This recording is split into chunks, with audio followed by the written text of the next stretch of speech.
শীতকালে প্রত্যেক বাড়িতে নানা রকম সবজি দিয়ে ডাল খাওয়া হয়। আমি যেইভাবে মূলো দিয়ে ডাল রান্না করেছি সেটাই আজ আপনাদের সাথে শেয়ার করলাম।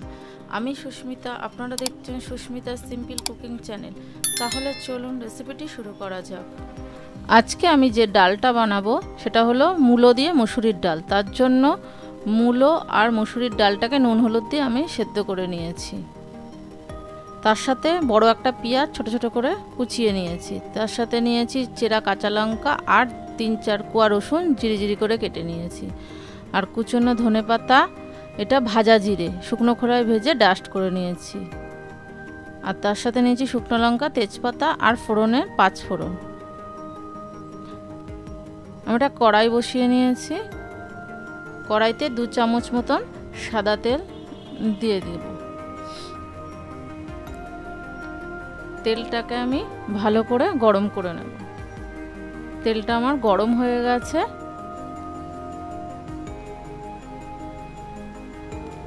তেলের মধ্যে আমি ফোড়নে 5 ফোড়ন দিয়ে দিলাম। তার সাথে তেজপাতা আর একটা মুখ ফাটিয়ে শুকনো লঙ্কা। ফোড়নটাকে ভালোভাবে আমি তেলের সাথে ভেজে নেব।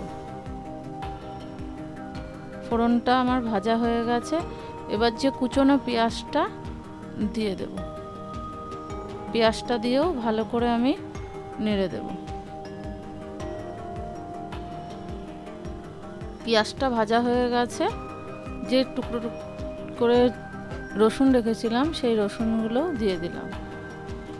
রসুনটা দিয়েও আমি পেঁয়াজের সাথে ভালোভাবে ভেজে নেব। পেঁয়াজ রসুনটা একটু লাল করে ভাজলে ডালের সেন্টটা ভালো হয়। আমার ভাজা হয়ে গেছে। এবার স্বাদ অনুযায়ী নুন দিলাম। যেহেতু ডালে নুন দেওয়া আছে, একটু হলুদ দিয়ে দিলাম। দিয়ে ভালোভাবে নেড়ে দেব।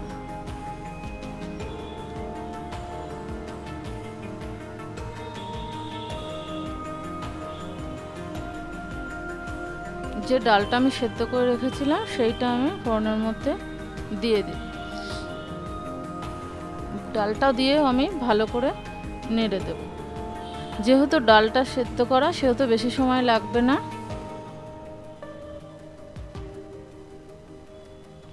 এবার আমি বাটিটা ধুয়ে সামান্য জল দিয়ে দেব ডালের মধ্যে।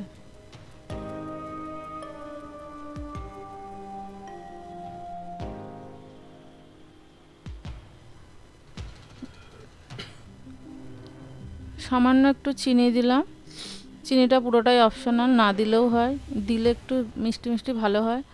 আর ডালের মধ্যে চেরা কাঁচা লঙ্কা দিলাম 3টে। আর কুচিয়ে রাখা ধনেপাতাটা দিলাম। ধনেপাতাটা দিলেও সেন্টটা ভালো হয়।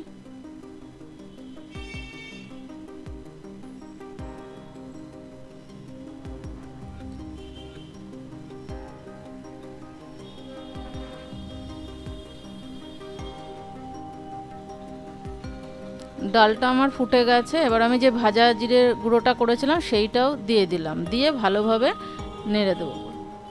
ডালটা আমার রেডি। পরিবেশন করে দেখাচ্ছি কেমন হয়েছে। এই ছিল আজকের রেসিপি। ভালো লাগলে লাইক, শেয়ার, কমেন্ট করার অনুরোধ রইল। আবারও দেখা হচ্ছে নতুন কোনো ভিডিও নিয়ে।